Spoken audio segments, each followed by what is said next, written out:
Circumstantial and conditional. A lot of us, it's so easy to become circumstantial and conditional. When the circumstances are good, when the conditions are good, then everything's sweet. Don't make excuses for yourself that it's not the right circumstance or it's not the right conditions for you to go forward with your goals.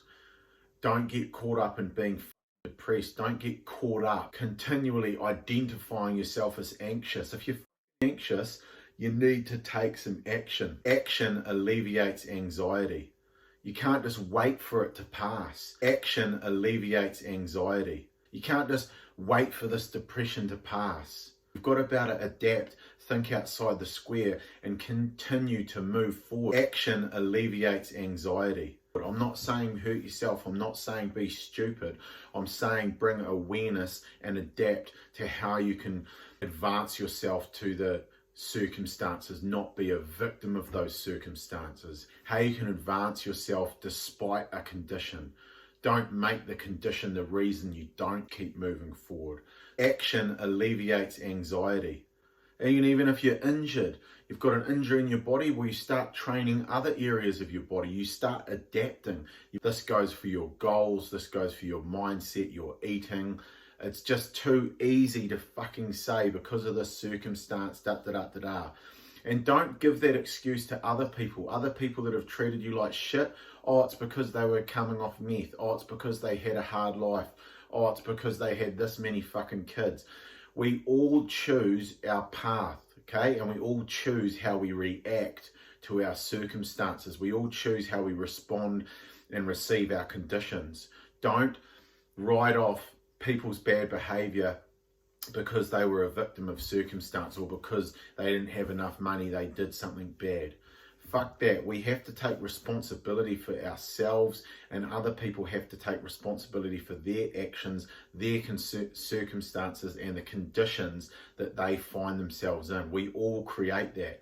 That is the true reality of this world. We create these places, these thoughts, these conditions, these circumstances, these lives. We fucking create them. We create them through our thought, and it's so easy. One of the greatest challenges as a human is to get into a cycle of positivity. That's something I found challenging. That's something I find hard every day. This is why I take my daily process and I create this cycle of positivity. I rinse and wash out all the bullshit in the morning. It's like hopping into the bloody metaphorical washing machine, getting a rinse. You know, like these clothes are all sweaty. I've just been to the gym. That's why I'm amped up giving you this message, ready to drop some knowledge on fucking burning these conditions and these circumstances that you keep blaming for the reason that you're not progressing. It's in your mind. You need psychological surgery. So stepping into that metaphorical washing machine to wash your spirit, cleanse your body, purify your mind through a process. If you don't wash your clothes, they get stinky and start to rot, and your skin gets all disgusting.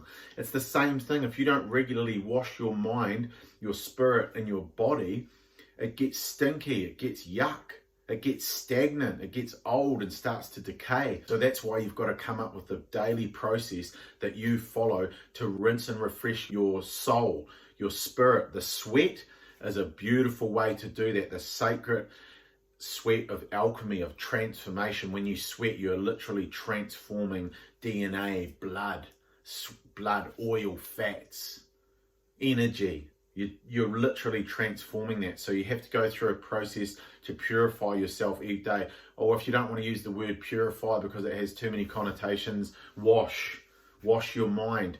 A wash for the mind is going into something like meditation or going into affirmations. If you're naturally, the day before, you're going to accumulate a lot of fucking negative thoughts, or maybe you're not that negative. I know I am. I accumulate negativity really easy. I'm an empath. In the past, I've just fucking taken on all this negative shit. I'm way more aware of it now, but I've also got a powerful daily process where I go through and I wash it from me. I wash it through a process.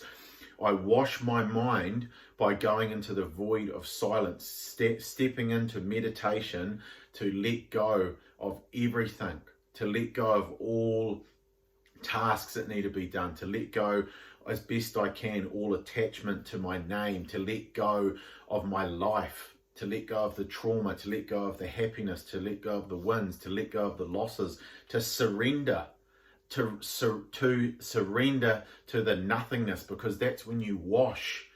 Yeah, and people get scared of going into this state because they think they're going to disappear. That's how fucking attached and addicted to your ego you are. Am I still going to be me? Am I still going to be me when I lose 20 kgs? Do you want to lose that fucking weight or not? Yeah, of course you're not going to be the same person. Who you are now is not going to be the same person that loses 20 kgs. How the fuck can they be the same person? Because they're going to act differently, they're going to think differently, they're going to eat differently, they're going to move differently. You're not going to be the same person. When you move into being a more positive person, the negative person, the negative persona, the depressed persona cannot literally live in that positive persona. You literally have to get rid of that fucking belief in that personality. You are still going to be connected to your soul. You're still going to have memory. Okay, you're going to view your memory much differently though, because you're not going to be fucking triggered by your memory all the time. You can observe your memory. When you start to observe yourself in the present moment, then you can observe your memory, your past, without getting triggered. Because when you get triggered, you bring up that trauma, you unpack the trauma. It's like that box of toys that you haven't played with in a while. Whoa! You're getting fascinated with it in the wrong fucking way though. You're getting re-triggered. You open up that bloody Pandora's box of all your traumas again, and it's like you're fucking living them. So when you start to become the observer, you can open that box and you can just observe it.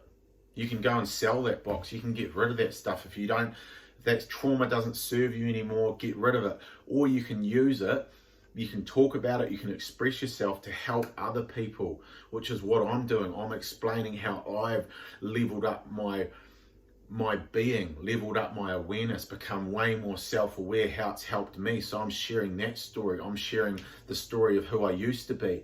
And some people take that as fucking resentment. Some people think that I'm hating on myself when I'm talking badly about my past self. Well, my past self talks so fucking negatively to himself. That's the truth. I'm trying to get you to understand where I've come from and how positively I talk to myself now, how much my self-talk builds me up. Doesn't mean I'm perfect. It's not about perfection. It's about alignment. It's about conscious alignment of your habits, your actions that meet and work towards your greatest vision of self. That's what I'm working towards every day. And it's working. That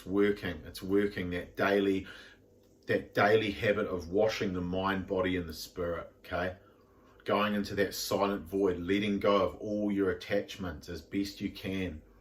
Observing your thoughts, becoming the observer, because that way you can observe your past trauma, you can identify how it fucked you up, and you can let it go much easier rather than just thinking about it and getting triggered, getting short on breath and having a panic attack.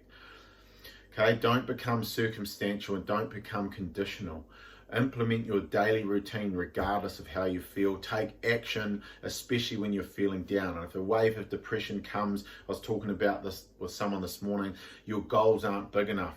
You need to recalibrate your goals, because when you've got new problems, you know that you're working towards your goals. Because, for example, I'm working towards having 100,000 followers and subscribers online.